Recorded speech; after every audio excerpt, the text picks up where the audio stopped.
Today we're going to be talking about marketing basics. My name is Bob Cohen. I'm a SCORE mentor, and I've been with SCORE about 9 years. My background is in sales and marketing with heavy emphasis on sales. I've worked with large corporations. I actually spent most of my career with corporations in Chicago, where I ran sales departments within there, but also worked on marketing side of it as well. And today I am joined by Mike Lawson. When Mike starts, he'll tell you who he is and what he does. But Mike's been with us in SCORE for at least a couple of years or more, and Mike's a wonderful presenter. So between the two of us, we'll actually be tag teaming a little bit to do our presentation. So today I want to talk about marketing basics, but before we get started there, I'd like to just go through some slides about SCORE so you know who we are and what we do and can take full advantage of our resources. So we're the largest network of free volunteer small business counselors probably in the nation. There's about 240 chapters throughout the country and about 10,000 SCORE volunteers. Here in Cleveland, we've got 90 volunteers, and all of the volunteers that we have with us have either are still in or have had pretty good careers in business and have had great experience. So there isn't much that we can't cover in terms of what your needs are and the ability to help and mentor you. And that's what we do. So our mission, pretty basic: foster vibrant small business communities through mentoring and education. And so when we talk about communities, SCORE Cleveland spans about 7 or 8 counties in and around Cleveland, Ashtabula on the east, all the way through Norwalk, Sandusky, Huron on the west. So right along the lake, we work with all of the mentors and all of the clients that are in need of our business. So you all know that small business drives the economy. It's really important to the economy of the U.S. to make sure that there's family wealth, that there is business wealth, that there are jobs out there. And that's what we do with SCORE. We help small businesses to create those jobs, to create the wealth, and to grow their businesses. So, we're all volunteers. There's something for everybody that's out there. If you're a veteran, if you're a woman entrepreneur, Hispanic, Black, and so on, we have special sections within our own website that are for you as well. I just wanted to kind of give you a quick overview of what we did in 22 and 23. And we go out there through PwC and we look at the numbers of businesses that we started, the number of jobs that were created, and we look at all the services that we have provided through our chapter. And that's pretty much what you're looking at right now. But we do have a direct effect on small businesses. Small businesses that work with SCORE mentors are much better success-wise than small businesses or any business that has to go it alone. And whether you're using a SCORE mentor or you've got some other source of helping you with your business, that's really important to get your business successful. We've got a code of ethics that we protect our clients. We don't make money on our clients. We're not allowed to invest in our clients' businesses. We are just there to mentor and to provide workshops like the ones we're doing today. So that's really important to us. We are a service arm of the SBA. So as such, information is also protected by the U.S. government. Everything that we do is free. So everything we talk about today, and anytime that you want to go onto our website and use any of the resources, which I'll show you in a minute, that are available, it's all free for you. And again, that's partly because of the SBA's support, as well as the support that we get through donors that donate to SCORE and help us keep our brand out there. So this is our website, and I encourage you to go here. It's just score.org. And if you want to get to the one in Cleveland, /Cleveland. And oops, I didn't mean to do that. I meant to actually pull up the website very quickly. Just wanted to show you 2 or 3 things on this website. So templates and resources. There's some fabulous templates out there. If you need a business plan, if you need a sales plan, if you need financial assistance, there are templates available. The financial templates generally have built-in equations and such, so that you can drop numbers in and it will actually add them up. So the formulas are all in there. Um, Workshops, you can go on and look at what's coming up. You can pull up recorded workshops that we've already done. There are some wonderful online courses, and you can search this website by all kinds of areas. So, startup, in business, looking to grow your business, there are areas for you to do that. The last thing I want to show you, and I think that this is um, a valuable tool right here, is how to reach a mentor. So I encourage you all, this may be a little tough to read, but it's very easy to fill out this form: your first name, your last name, email address, a phone number so we can reach you, a zip code so we know where you live, and then what you're interested in terms of we can email you or text message you to get information to you, but also we can meet with you in person, on the phone, video, or by mail. So you can let us know that. Here's the important part right here. If you take a look at this and you can describe what it is that you need, that'll give us a better idea of how to assign a mentor to you based on your needs. And that's something that is helpful for us to know in advance what you're looking for. And sometimes what you're looking for is not what you ultimately end up with in terms of working with us. You might find that as we explore and go together, that you actually need to work on something different than you initially thought, which is fine. And that gives us an opportunity to pivot. So when you submit this form to us, and I'll go back to the slides. When you submit this form to us, a client assignment person will take a look at what you need and try to find a mentor that matches your needs as closely as possible. We'll try and contact you generally within about 48 hours. The first session will be a discovery session. We may bring in other mentors to help us with you, depending on what it is you need. So, if you're working on sales and marketing, and let's say you've got a restaurant, I might be the person that contacts you initially, but I might bring in somebody that's an expert on the restaurant side to help you with. So, just one way in which we can work. So, I'd like now to get started and get into the presentation itself. We're on slide 10. That is you. So I'm going to introduce Mike. Mike, why don't you tell us a minute about yourself and move on. Thanks, Bob. Appreciate it. Great being here today. My name is Mike Lawson. I've been a SCORE mentor for 3 years. A little bit about my background. I started my career as a business journalist with McGraw-Hill, writing for Business Week magazine and a host of different trade publications. I transitioned to the corporate world, where I worked for large publicly held companies, doing investor relations and corporate communications. So if you're ever on an earnings call and you've heard the CEO and the CFO talk and whatever, that was me behind the scenes, writing the scripts, the press releases, all of that kind of stuff. So I used to tell my girls when they asked me what I did when they were little, I said I talk for a living. So I'm still talking for a living, as you can see. But I'm happy to be here today and participate with Bob in his presentation. One note about this presentation: this is really a 40,000-foot view. There's so much more things we could dig into, but we just don't have time today to be able to do that.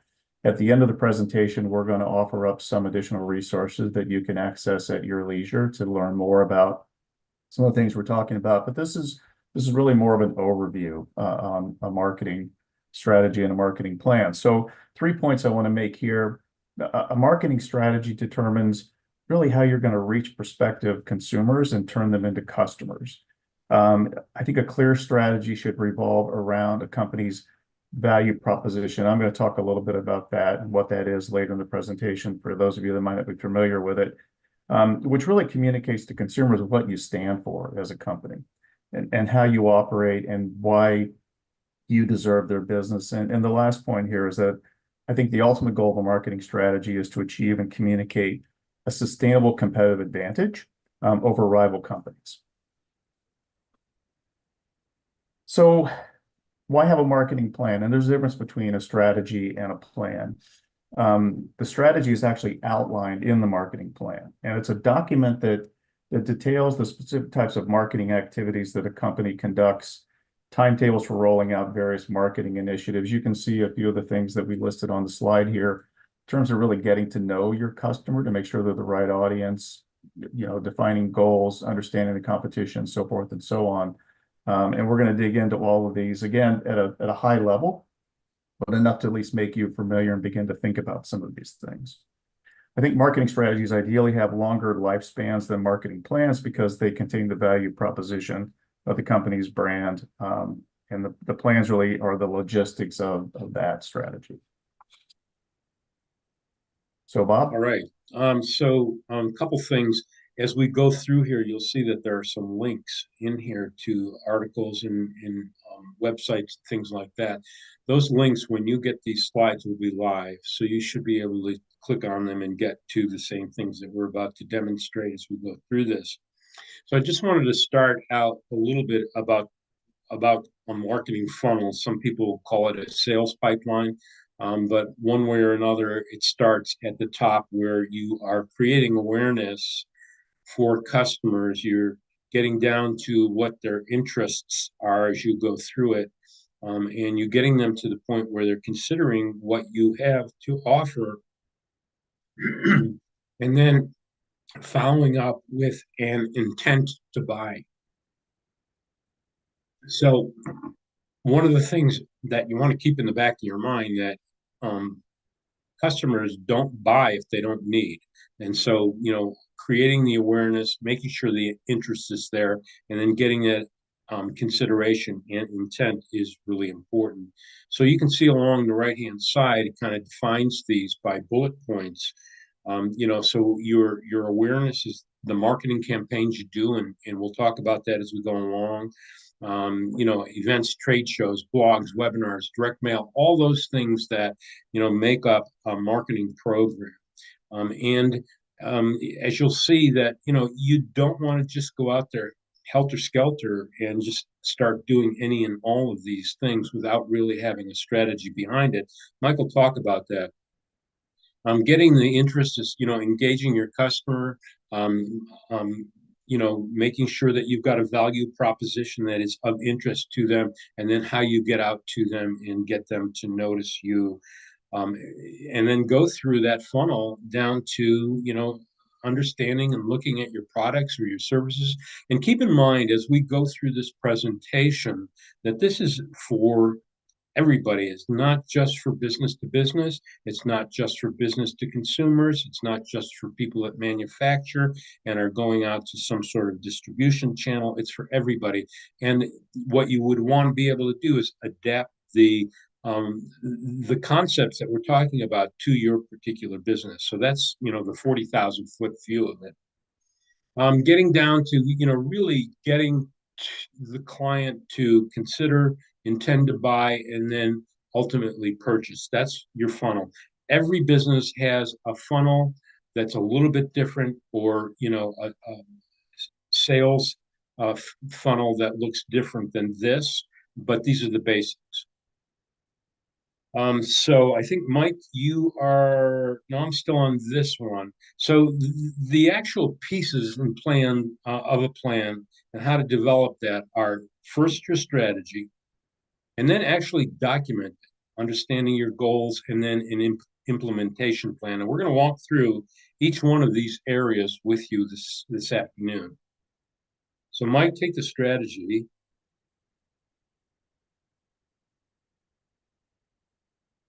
You're on mute, Mike. Sorry, thanks, Bob. So we have an idea. We need to put a plan together. So we need to figure out what to sell, where to sell, who to sell, and how to sell. And some of you may be familiar with a principle in marketing called the 4 Ps: product, place, people, promotion, which is essentially, it's also referred to as a marketing mix, but it provides a framework that the companies can use to successfully market their products and services to consumers. So let's start with what to sell. And here I really want to talk about the value proposition for those that may not be familiar with it. a value proposition in marketing is really a concise statement of the benefits that a company is delivering to customers who buy its products or services. And it sort of, to me, serves as kind of a declaration of intent, both inside the company and outside as well. So we go to the next slide. In terms of placement, where to sell. Look, is it going to be a brick and mortar? Is it going to be an online business? I have a client who is a local landscape and irrigation, so she's obviously not going to be marketing around the world. Hers is more of a local to regional market. Other clients who have online businesses that can ship globally. So, where are you going to sell it? This requires a lot of thoughtful analysis as well, but these are some of the things that you need to start to consider as you develop your idea for a business and figure out what the geographic boundaries and barriers are going to be for you. So if we move to then who to sell, this is very, very important. I'm working on a campaign. I chair the marketing committee at SCORE. So right now I have a marketing campaign because we have a high-class problem. We have a lot of clients and we need more mentors, particularly mentors who are African American or Hispanic or women, because we have a lot of minority clients. And so as I put a program together, I think about, so what does a mentor kind of look like? And we're going to talk about buyer persona a little bit later in the presentation. I'm looking for people older, maybe retired, don't have to be retired, but maybe it's, 45 to 65 or 75. I'm looking for men and women. Income levels are probably a little bit higher because I'm looking for education, people that have business experience, have BAs, masters, whatever. So I put all that stuff together, and that's going to is so important in terms of when I start to talk about how I find those people and how I deliver my messages and what are the messages that will resonate to get them to buy into what I want, which is them to volunteer to be a mentor. And then in terms of who to sell, and again, going back to the slide before, but we don't have to, I just wanted to make another point, Bob, and that some people, where do I find this data?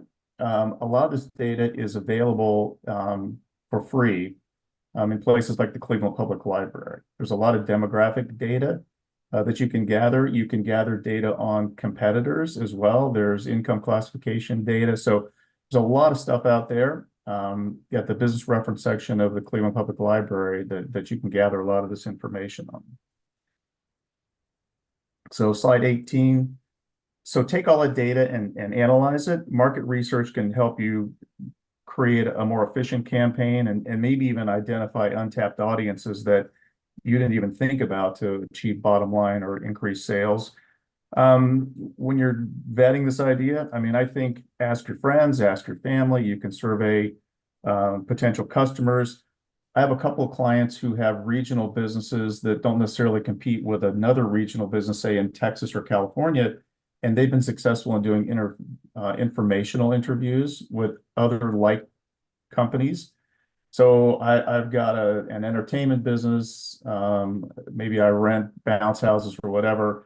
I can talk to somebody in Texas or wherever and talk to them about how they market, how they price, all those kinds of things. So, in some cases, there are a lot of people out there that can help you that you wouldn't even think about. And then finally on how to sell, again, how do we get the product to the customer? Is it delivered online? Am I taking it in a truck? Do I have a third party? Pricing, how do I determine pricing? There are lots of various ways. My wife used to be in property management, and she would actually go to another apartment complex and pretend she was renting the unit to find out what the rent was, what the promotional things were, that kind of thing. So, be a detective, but you can go out and actually shop your competition. And then what do you really intend to be? Are you going to be the highest price, but have the highest level of quality and customer service? Or are you going to be the low price value offerings? Those are all things to think about as well. And then, it's time now to create the message. So an opportunity to show your potential clients about how your product or service will benefit them, and why you're the only company that can provide. And it's really important as you're thinking about putting your business together, always be thinking, how do I differentiate myself from the competition, from all the other service offerings or product offerings out there? What's my unique mousetrap? What's my, what do I have that nobody else has, or how can I market? What's my niche? Those kinds of things. The better you can differentiate yourself, the more successful you can be in sales and profitability as well. And then once we get that message created, how are we going to deliver it? What are the channels that we're going to deliver through? Even the best message needs an appropriate venue. So some companies find more value in creating blogs online on their website or blog posts. Others find that it's more successful to do paid advertising on social media channels. So it's really important that you find the most appropriate venue for your content. Right. So I just wanted to show you there is a marketing plan tool online at score.org. And there's a live link to it right here. I'm just going to show it to you very quickly to show you that there, are some templates that you can work with. So what you would do is you'd go here and you can actually download that from this template and bring it up. So the best thing to do is just go on the website. It'll actually walk you through how to do that. And for some reason, has not pulled up this marketing plan. Let me go here. There we go. So there's actually two links on this page. If you click on the picture, you'll get this. And this actually walks you through the plan. And it will walk you through a lot of the things that we're talking about today. Goal setting, which we'll talk about in a few minutes, what resources you need, who your competition is, which is very important. We'll talk about that as well, competitive advantage, and then other marketing factors. And then, the actual channels in which you will be doing your marketing. So let me go back to the actual presentation, and we'll begin walking you through some of the nitty gritty on actually documenting your plan. Mike. So very important here, as you can see, start by setting goals. So what do you want to achieve? How and when? What's it going to take to do that? Moving to focusing on your audience. We've talked a little bit about that, but creating that buyer persona to understand what it is that buyer needs that you can provide, or headaches that you can eliminate for them. Understanding your competition. We're going to talk a little bit more about that. Telling your story, that value proposition. What is it that you can provide that your competition can't, or things that we talk about elevator pitches. If you were riding down in an elevator with Bob and I, you had 10 seconds or 20 seconds to tell us what it is you do and why it's important you do it. So I do X, which provides Y, which benefits Z, things of that nature. Knowing the channels, Bob's going to talk a little bit about that later in the presentation. How do we implement the plan? And then most importantly, we want to be able to track how we're doing. Are we on target? Are things working? Are things not working? Do we need to pivot, course correct, whatever? We need to be looking at those KPIs and benchmarks to see if we're continuing to be successful and on the right path to growth in the business. So you might have heard folks talk about something called SMART goals. And so in setting goals, you want to make sure that they are specific. And as I said, they're measurable. Are they attainable? And then are they relevant to the business? And are they time-based? So defining these parameters as they pertain to your goals really helps ensure that your objectives are attainable in a certain time frame. This approach really eliminates a lot of generalities and guesswork. And that's really important when you think about your budget, because you want to get the best ROI on that marketing dollar that you possibly can. It sets a clear timeline. It keeps you on track. It helps you better prioritize and keep your business on track. So I talked about that persona, understanding the customer. Like this is a service administrator, works at a large hospital. You can see the demographics there, so we know a little bit about his background. But he's got a job and he's got a boss and he's got goals, and in achieving those goals, he's going to have challenges, and those challenges are an opportunity for you to be able to help. So find out how I can help, and then be able to take that knowledge of their customers and their needs and create the messaging for trying to reach those folks and ultimately getting through the funnel that Bob talked about to get them to purchase at the end of the day. I just throw a couple things in here, Mike. Is as simple as this may seem, targeting your audience and understanding who your target audience is one of the most important things that you can do, because you want to be able to get the message out to the right people. If you don't have a target audience in mind, then the messages that you send out through the channels that you use will not necessarily connect to the people who are not necessarily looking or not buying from you or not interested in your products. So, one of the things that if you're already in business, I would suggest you do is take a look at the customers you currently have and see where they stand in terms of your customers' profiles, and do a buyer persona based on two, three, four of the customers that you already have. And if you have a business where you are looking at different types of targets, then you want to do the buyer personas based on those targets and those targets alone. And one of the things that you want to understand, because I'll talk about the channels in a minute, is where people get their information.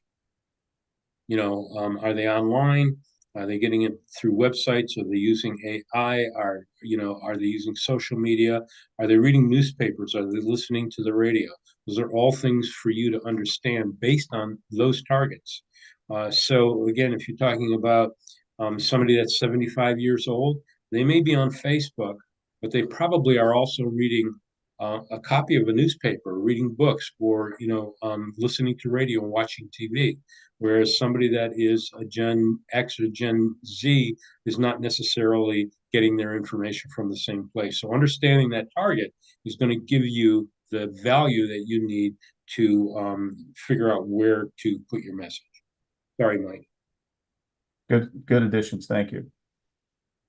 So, if you're lucky, you don't have any competitors, but that's not the real world, right? You're going to have competitors in one way, shape, or form. I mean, you may be the first to market something. You may be, uh, on the scene first before anybody else. But, if you don't have patents or intellectual property, you're probably not going to have any real advantages. So let's talk about competitors here, and using a tool that's been used since the 1960s, something called a SWOT analysis.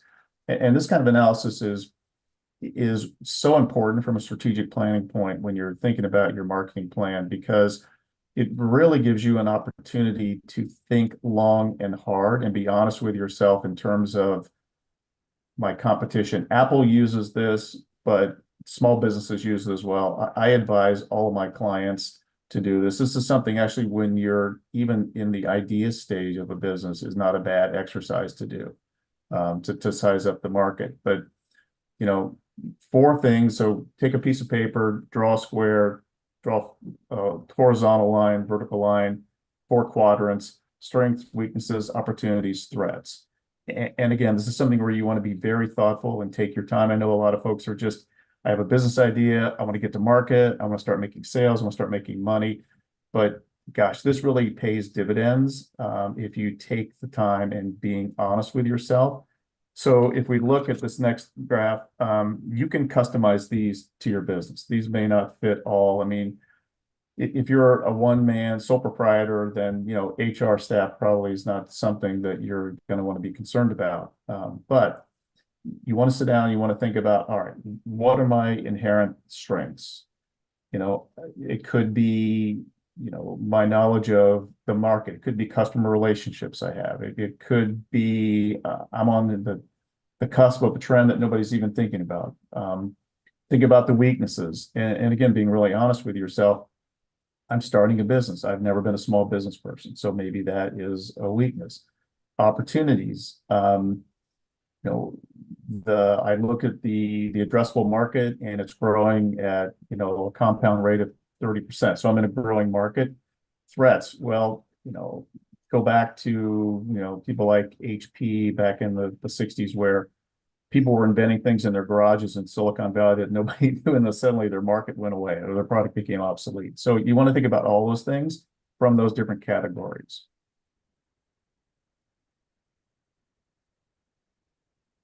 All right, so I'm going to talk a little bit about some channels and some tactics. Now, these are not the only channels that are out there, but these are probably the major themes in terms of what channels are out there. So, you're looking here at four possibilities, and they all cross over one another. So there's paid advertising, there's earned media and advertising, there's shared, and there's owned. Let's kind of look at those for a moment. So paid is when you actually are paying money digitally or for print advertising or doing direct mail or electronic mail as well, broadcast media, all those things that you typically would pay for, and trade shows. Can't stress enough how important trade shows are for certain industries for you to be there and to be able to talk to the people that are actually using specific products. An example might be the hardware show. If you are selling tools or you selling things that have any bearing on hardware, and you can be in a show in Chicago, which is one of the biggest shows of the year, and actually meet up and run into people or actually display your goods. It's one great way to capture an audience. Um, Owned, your channel here is your website. You own that. Your email marketing. So you've got a list of email customers that you are talking with on a regular basis, as well as webinars that you put on. That's one of the things SCORE does to bring in new clients. Workshops, we do that as well.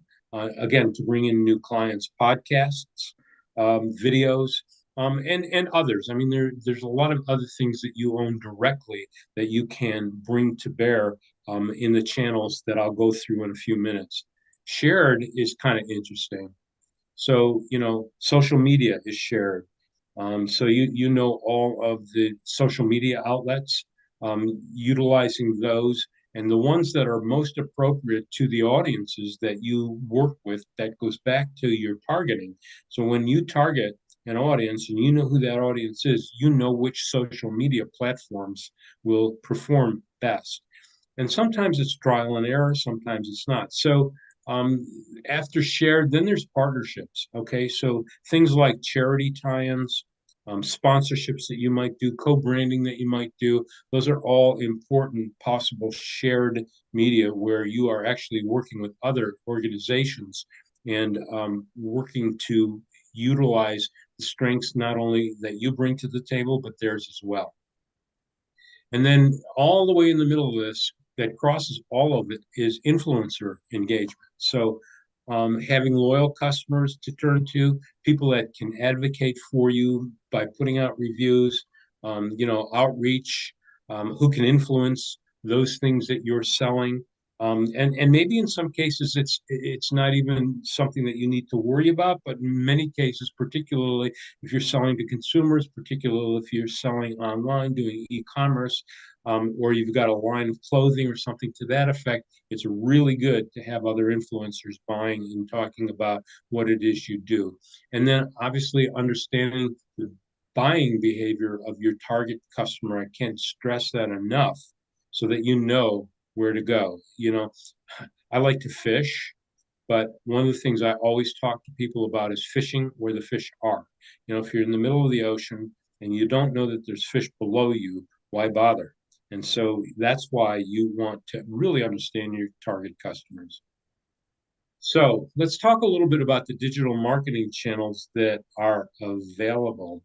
And as you can see at the very bottom of this, and it's maybe even more now since the last time I updated this slide deck, but approximately 87% of all consumers now start their buying journey online. That's something to really understand. So digital marketing channels enable you to connect effectively with your customers. You can't stay with your customers enough. You got to touch them as many times as you possibly can within reason. Major benefits of digital marketing is how trackable it is. So remember, Mike talked about SMART goals and the measurement tools there. If you're able to go to your website and pull up metrics on the number of people that are visiting, how much they're buying, or what other engagements that they have with you, and even more importantly, where they're coming from. What channel gets them to your website? Is it a social media channel where you've got some sort of a call to action, or is it a marketing um, piece that you've put out through email, direct mail? How are they engaging with you? And knowing that is going to tell you where you can spend your money or where you shouldn't spend your money. And sometimes trial and error will help you when you're putting that together. Digital marketing channels will help you expand your reach. So, it's great if you can drive traffic. You're a little company in Cleveland, but you want to do something on a nationwide basis. That's the best way to get it out there. And that'll help you improve your return on investment. You got to track and measure to see what's coming in, what's converting to sales. Again, whether it's a service business, whether it's a brick and mortar business, whether it's a restaurant, whether it is, business to consumer, business to business, is so important to understand where your business is coming from and to get more of the same. And in fact, when you talk about putting together buyer persona, this is another way where you can take the information that is available to you and work through that. And then, of course, it empowers your brand to engage with audiences. I'm just checking the time. We're in pretty good shape, so we're going to keep going. Let's talk a little bit about content marketing. Okay, content is, should be in your strategic plan if you can. It's creation of publications and distribution of material that your target audience has interest in. Okay, so you're sending out an email, don't just send out an email that says, hey, we've got a sale going on, save 30%.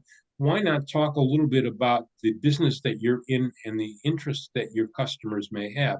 So let's say that you are a nursery. Instead of sending out, branding and information about just discounts and selling, instead of closing a sale, send out some information that's of interest to the client.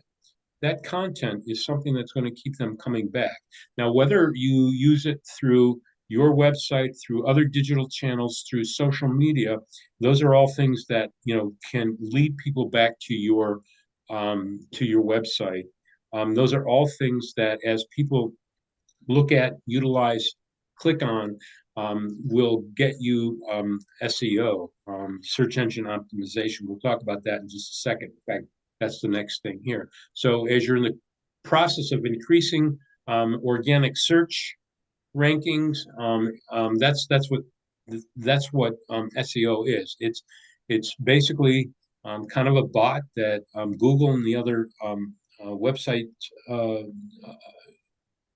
platforms have that will look at the amount of information that's coming in and going out and the clicks that you're getting.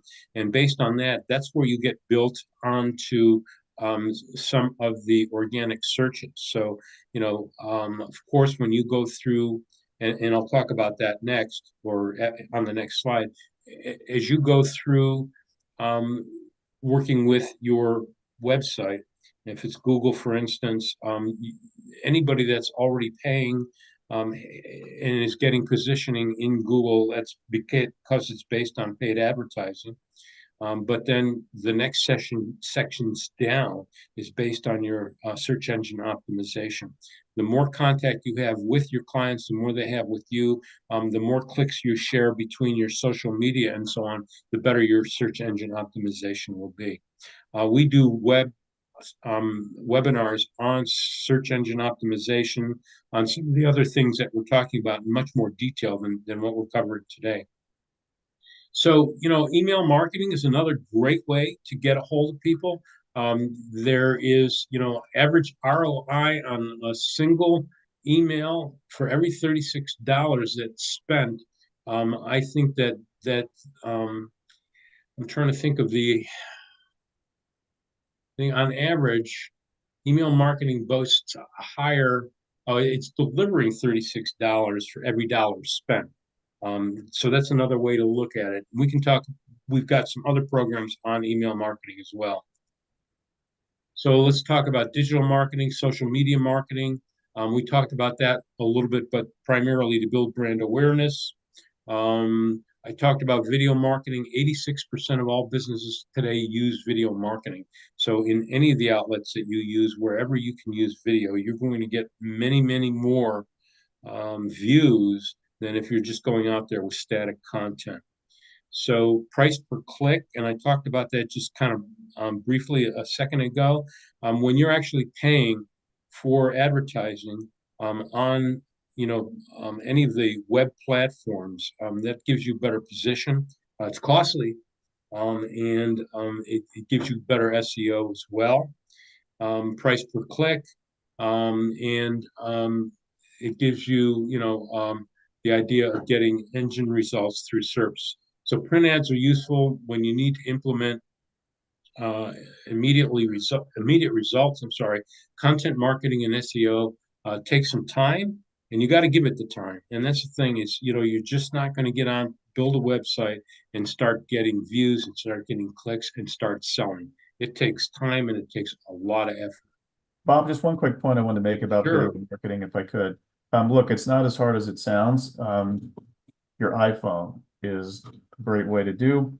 I would keep the videos really short, 30 to 60 seconds, maybe kind of a little bit longer, perhaps, but usually the sweet spot's about 60 seconds. And I think, as Bob made the point, in not all cases just promoting yourself, but giving that potential customer something of value that makes them want to continue to stay connected to you and possibly, buy your product or your service at some point. Got it. Affiliate marketing is another great way to go. It's the idea of um, a process of paying third parties, bloggers, publishers, influencers, entrepreneurs. Not everybody can afford to do that when they get set up and start. But once you get to a point where you've got some good business coming in, it's just another way. Influencer marketing, I mentioned before, and partnership marketing. Those are all parts of the things that are, either earned or affiliate marketing channels that we talked about earlier. Referral marketing, you know, let's say I've got one client that is a psychologist and is working to grow their business, and that person is actually relying on some really good referrals to build business. Great way to do that. There are 4.6 billion mobile internet users worldwide. Users spend about 24 hours a month on YouTube and other mobile apps. So, a very important place to look. And then certainly display advertising. You can take a look at that, banners and things like that. Ultimately, people kind of get tired of banners, so I would look at that with some caution, but there may be some appropriate places to do that. So, Mike, you were going to talk about this budget template. Absolutely, Bob. I mean, I think this template is a great way to think your plan through by element, by month, and by cost. So how you disperse your message and may depend on how much you can afford. So are you going to be purchasing advertising? Are you going to be hoping for a viral moment on social media organically? Are you going to be sending out a press release to the media and trying to get some earned media to try to gain coverage and create awareness of your business and your product and your service? And your budget obviously is going to dictate what you can afford to do. Bob, do you have anything else you want to add on this? No, other than, and this template is available, and I think there is a link to it on the slides. What's nice about this is it's got formulas built in, so if you're actually doing it as a budget, then it will actually figure out the costs and add them up. I put some numbers in. If you look at the bottom here, it's got the totals for Q1, Q2, Q3. If I slide over for the year, I only put in a few dollars here and there. But it's helpful. But what's really nice about this is that it just outlines all of the possibilities that you might want to consider in your marketing and your marketing budget. So it's just a really nice little guide. So we're coming up on 10 minutes to one. I wanted to show you some homework possibilities. I think that you should go ahead and begin to do some goal planning. So, what is it that you're trying to accomplish? How do you think you're going to get there? And go refer back to that SMART goals. So you need things that are strategic for your business. Need things that are measurable for your business. You need things that are attainable. So those are your goals. Each goal will have those 5 SMART goals to it. And you should be able to articulate that in a way that makes sense. I want to bring in 14 new customers in each quarter, and those 14 new customers. So right away, it's time bound. Each quarter of, let's say, 24. It's measurable because you can go back and actually look. Did I bring in 14 customers? I want to raise, a certain amount of awareness based on SEO. I want to get my SEO up. Here's how I'm going to do it. Here's how I'm going to measure it. It's attainable because it's reachable. I can do that, and it's time bound. So look at that. And then there's a SWOT analysis worksheet that I brought up earlier. And then bring up that marketing plan and just start working on it. If you need some help, here is how you find a mentor. Just click on that. And at that, I will take some questions. Let's see if I have anything right now yet. No, so far just a comment. They like the template that we just showed. Do you all have any questions? Feel free to drop them in the chat. I know that this was a quick overview, but I think that will give you an idea of a deeper dive. Now, we have workshops that are very specific to laying out marketing plans, to SEO, to doing Google Analytics, to working with Google. We've got stuff on video as well. Go on to our website and take a look at some of the stuff that has already been recorded, and a lot of it's already out there. Bob, Diana's asking, does SCORE offer a workshop on learning how to write good content? Ah, not to my knowledge, but I would maybe request um, a a mentor that's got some pretty good advertising and public relations um, background. Somebody like a Mike Lawson, for instance, be able to help you out. I can work with you. We have 2 or 3 people that are actually very, very good writers, and several people that have good marketing backgrounds that can help you as well. Anything else? I see from Janita, multiple client profiles and different sectors, how to connect with all of them. Um, Go ahead, Mike. Did you want to I'm answer? not sure I understand the question or what the question is here. So you are, yeah, I'm just wondering, what I can do is allow you to talk so you can maybe give me 1 second. Janita, hang on.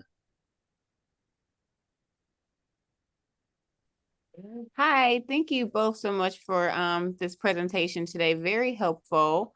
I have a quick question. I have a service-based business. I'm like a counselor, and I also provide marketing services. And so how do I reach, basically, how do I reach the various sectors that I'm trying to reach, even Mhm. though I have like 2 parts of my business? One is like emotional support, and then the other part is marketing services, branding, photography, things of that nature. Sure. It almost sounds as if you've got 2 different business concepts, and they don't, unless you know of a way that they are related, such that one customer for one might also be a customer for the other. And sometimes there is, sometimes there's not. It might be more You know, I don't know. I mean, I would almost look at them as two businesses and market them separately without knowing any more about your business. I mean, that would be my first thought.